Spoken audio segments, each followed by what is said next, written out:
I have no idea if that worked before or if it didn't work. I have a feeling that the audio wasn't connected because of this little Bluetooth guy that I was using, and now I'm not. So, what's up, guys? It's Chris. You're at FlyRyde, and I'm gonna do a little bit of Q&A after I talk about some other new stuff. Specifically, right now we're gonna be doing a lot of work on Depo lights, and we're gonna make those same exact lights available for everybody else as well. What we have in the background there, that's the new GTR light that's from Depo, and when we tore into it the other day, we found out it is pretty much going to have all the identical features that we offer for the OEM stuff. So that's actually a really big deal, specifically because it helps a lot of customers to be able to afford the lights, which are already expensive. I mean, even then, you know, you're right around $2,000 for a set of lights. It's not cheap, but it's better than $3,000, which is what the OEMs cost. So there is that, and there's a lot of other things, specifically the lights that are made from Depo that we're going to be using for retrofits, to do product development, where we're actually taking things apart, scanning them, and then sending off those scans to companies that make the OEM style, like drop-in LED boards. I have some of them right here. Let me grab this, I'll show you what I'm talking about. Alright, so this is exactly what I was saying. So this is a part that is not made by hand. A little machine grabs all those LEDs and puts it into place, and it's beautiful. It's perfect. We have the same thing going on for the GTR, and those are just the kind of parts that are going to be the future of custom lighting, because you don't actually have to. Oh, you like that, Megan? See, it's so dirty, all busted. I knocked out one of the things a long time ago, and anybody got to hook up with the racing seat company? Let me know. I need a new seat. But anyway, so those parts, having them made on a machine by other companies, that's seriously the way to go, because if I make things by hand, then I'm the bottleneck, and I'm not able to help as many customers, get as many jobs done. I can't make as much content, and then I'm working on one project for 4 weeks as opposed to, 15 projects in that 4 weeks. So it's a big deal to be able to have parts built by really smart guys using robots to do it. But the cooler thing is that now that we are working with the main distributor for Depo here in the US, that means that we're basically going to be able to get our hands on everything. So GTR lights, if we can get GTR lights, we can get the 350Z lights, we can get the Lexus, and all the different stuff, even the new trucks. There's a lot of those that we don't ever work on specifically because it's not our niche, and because we don't have as much time to do a little bit of everything. If we did a little bit of everything, that would definitely... What up, brother?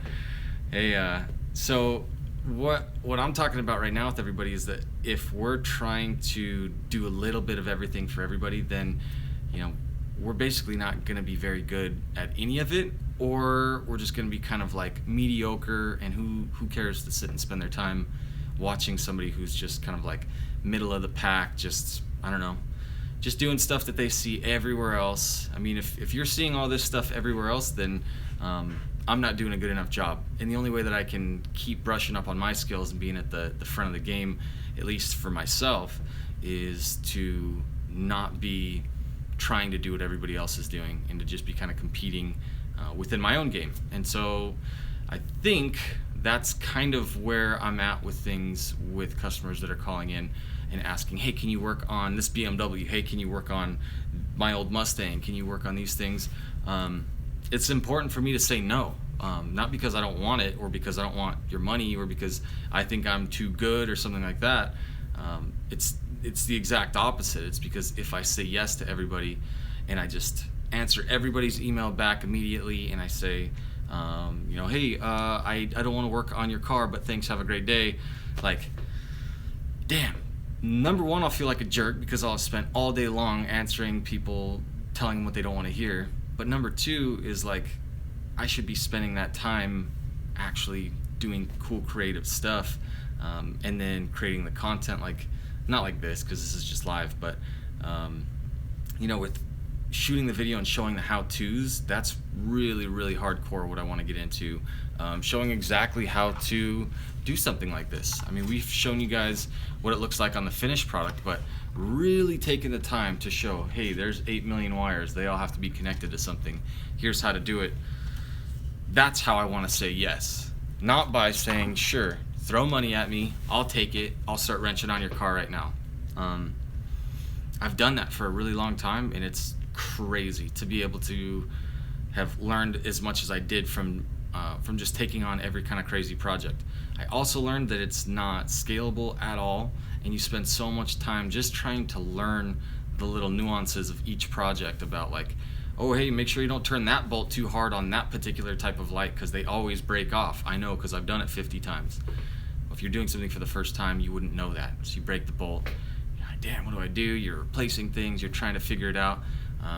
So it's really, really difficult to do extra projects. And in fact, you would, logically, if you're trying to make money doing this, you would charge more to do things that you haven't done before because it's going to take you longer. Videos about the strips are actually coming very soon, this week. So that's going to happen probably, let's say Wednesday. I think so. Today is the live video. Tomorrow and the rest of the week will be normal videos. So someone asked about strips, so just responding.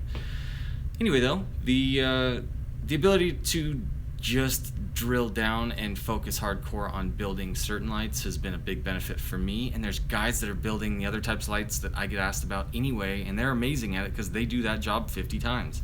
And I've never done it once, but for whatever reason, people want me to do the work, especially on BMWs. Like, where's all the BMW builders at? Like, hit me up if you're a BMW guy. That's the big one. I get asked about that all the time. Like, I don't want to work on BMWs. Not doing it. Sorry. I did just get asked about Genesis coupes. Definitely more of that coming. There's going to be a full how-to video specifically for making those taillights sequential. So that's coming up. And I guess the other part of all of this stuff is that as I'm not taking on jobs that are out of my wheelhouse, there is going to be a group that I'm running that will actually have a builder specifically for just about every platform you can think of, just based on the fact that there's guys that work on every type of platform out there, and I would like to send them some money. That'd be dope. You know what I mean? I would like to get them jobs and hook them up and be a bridge between the people that keep contacting me and the guys that would be the actual preferred builder for that type of project. And so inside of that group, we're going to offer all sorts of different stuff, connections with companies. Like the company that I'm getting Depo from is called USR, and they're basically acting as Depo for me, because they get, they're the big dogs when it comes to moving those products. And instead of me trying to be like a greasy middleman and be like, hey, I'll get this group and then they'll all buy from me and I'll buy from you guys and like work this whole wholesale angle, that I think wouldn't work nearly as well as me just saying, listen, if you're in my group, you got the hookup with USR. Make sense?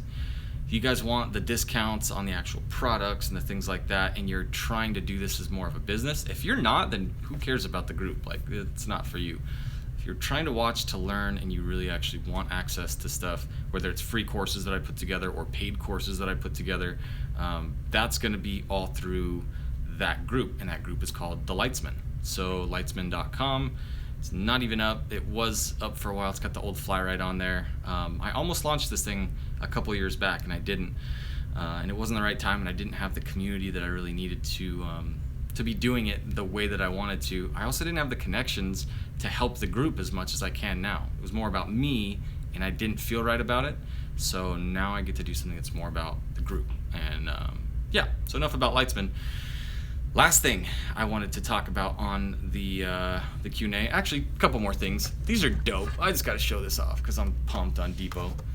This is an aftermarket light, and it's got all the little bells and whistles in there already. The load resistor.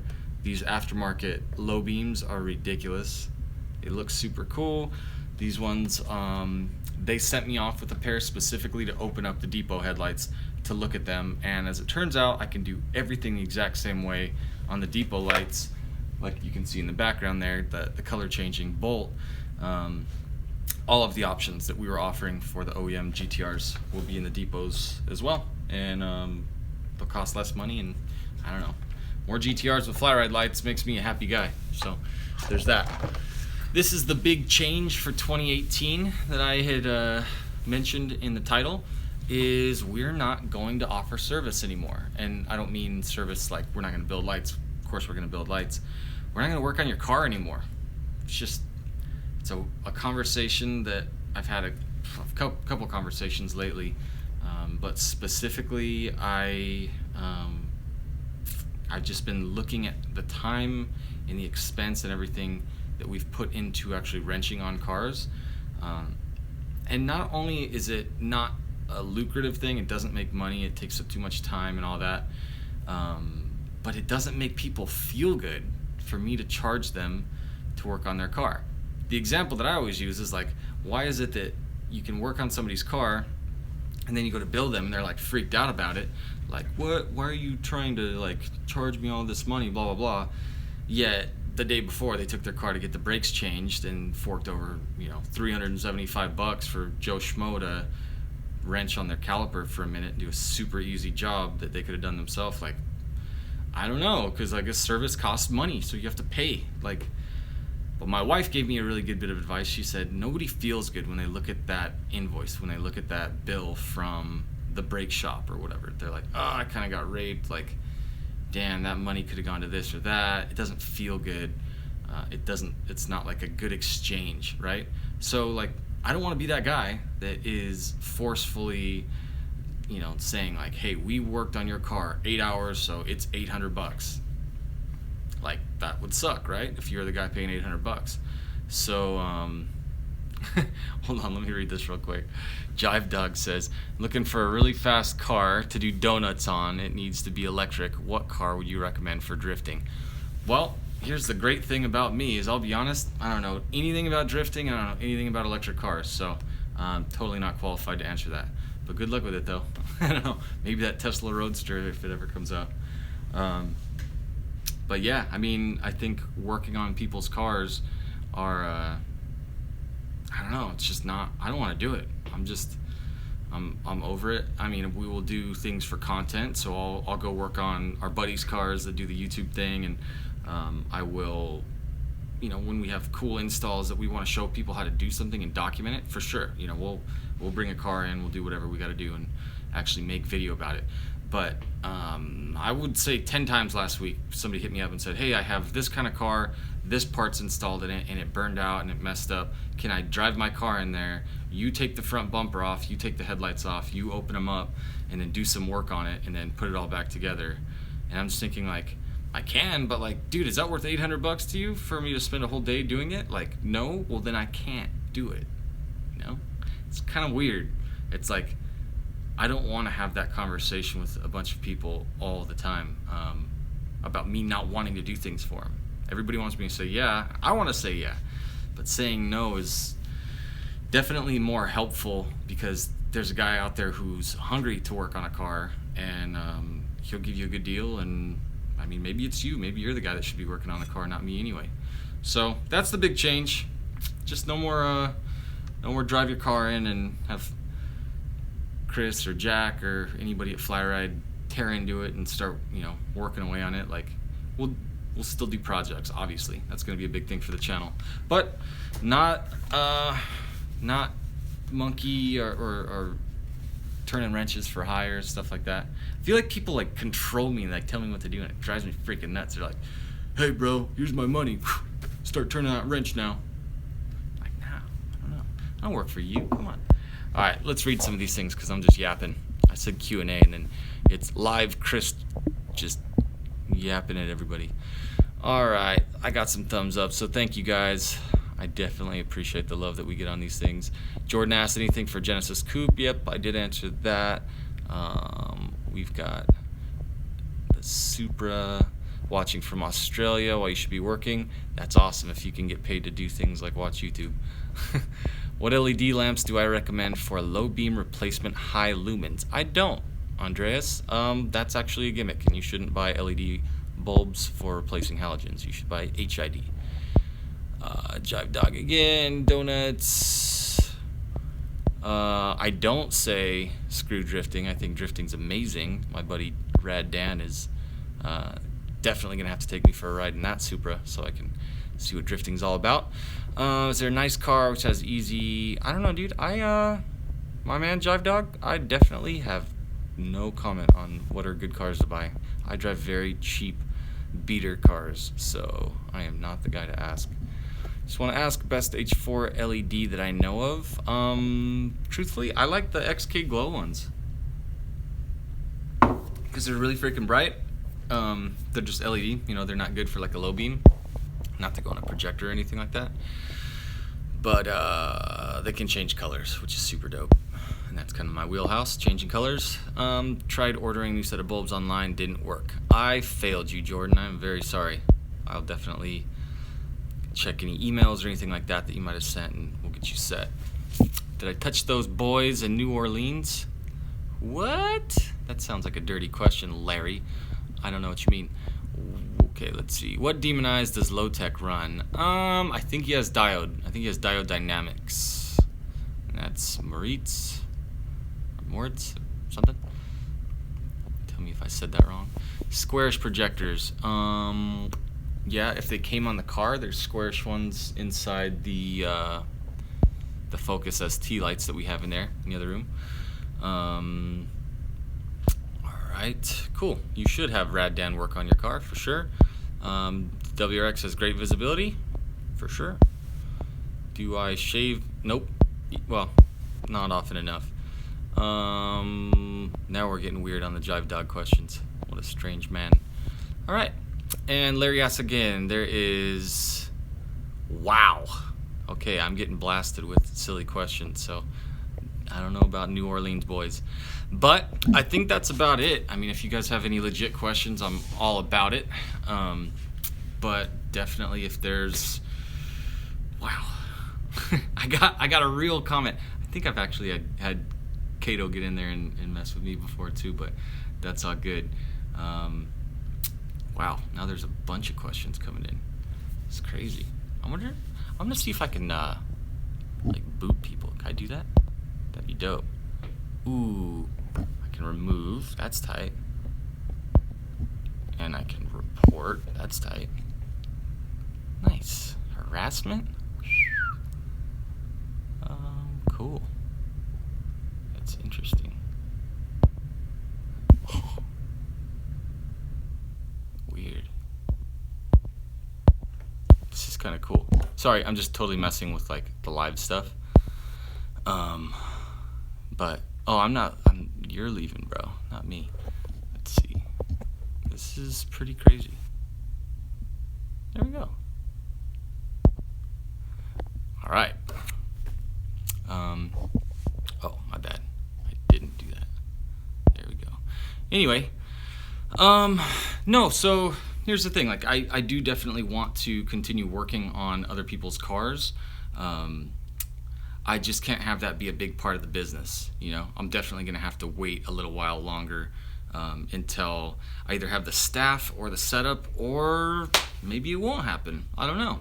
I know where I'm at right now, it's pretty easy because my landlords specifically don't want me to have cars like being worked on in the parking lot, and I can't pull them inside. So there's not really that option to really do anything with it. I can, however, look, you know, down the road if I get into a shop with a bay again, the possibility of wanting to do that. I just don't know. I think I lose a lot of time, and I could be a lot more efficient with production and building lights and working with different products and doing all that if I'm not spending my time taking like just taking everything apart off of a car, bumpers, things like that. So yeah, I mean, it's kind of just boils down to making decisions of where I want things to go, and I definitely want to do a much better job than I have been doing with the e-commerce stuff, with, you know, getting the products out and kind of helping a lot of other people. So yeah, I'll definitely be uploading this. So it'll go live, and I wish I could cut out the little section where I was like trying to boot people, but whatever, doesn't really matter. So anyway, yeah, I think it'll be a good positive change, and I think it will free me up to make sure that I'm bringing the content that you guys want. So if you do have any other requests for content, just put it in the comments below and let me know what would be cool things that you would actually like to see.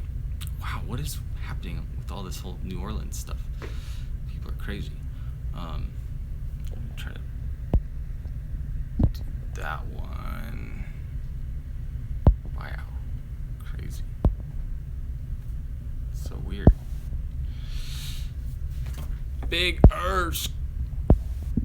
What'd you say? Yes, so BRZ, I will definitely be doing a video cutting those open because we're gonna get the part made, and that will be fun just to chop them up and show you guys how I do discovery jobs like that, slicing things open that I haven't ever messed with before. Thomas says, in regards to Angel Eye Video, not sure if I missed it, would the RGB ones be able to have a setting that function like a switchback and then have a show setting? They absolutely do. There's a module that you can get that actually it ties in with the turn signal and the running light, so you can even make them be white anytime the running light's on, and then when you hit the turn signal, then they'll actually flash. They'll flash amber, and then without the running lights or the turn signal on, because that dominates the whole thing, then it will do the RGB function, the normal one. So that's pretty much everything. That's pretty absolutely crazy. Well, what the hell is people talking about? New Orleans? I've never even been to New Orleans. Let's see. Ross, I'm confused too. I've never had the trolls get me on YouTube, but it's to be expected, you know what I mean? And I think that's it, right? That's it. That's the questions. So I would go further, but it's 22 minutes so far, and I need to get back at it. But wow, yeah, it's a bunch of New Orleans silliness on here. I think that's it. But yeah, I mean, it is sick being able to do RGB and everything else at the same switchback. That could be your whole car. So the GTR that we just wired up, he's got RGB in the headlights. He's got them in the side markers, front and rear, and then full underglow underneath the car. And I put all the underglow underneath the car on one channel, but I broke it into a left and right side so that the wheel wells on the driver's side and underneath the side of the car, those are all hooked up to the turn signal. So when he hits the hazards or the turn signal on that one side, just that side will actually flash amber, and then basically the RGB function is still there, and it will all continuously work underneath the car doing its thing. Let's see.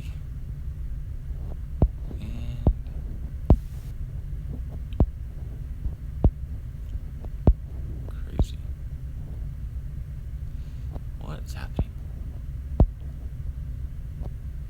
Whoa. Kim Jong. Yikes. Okay, so yeah.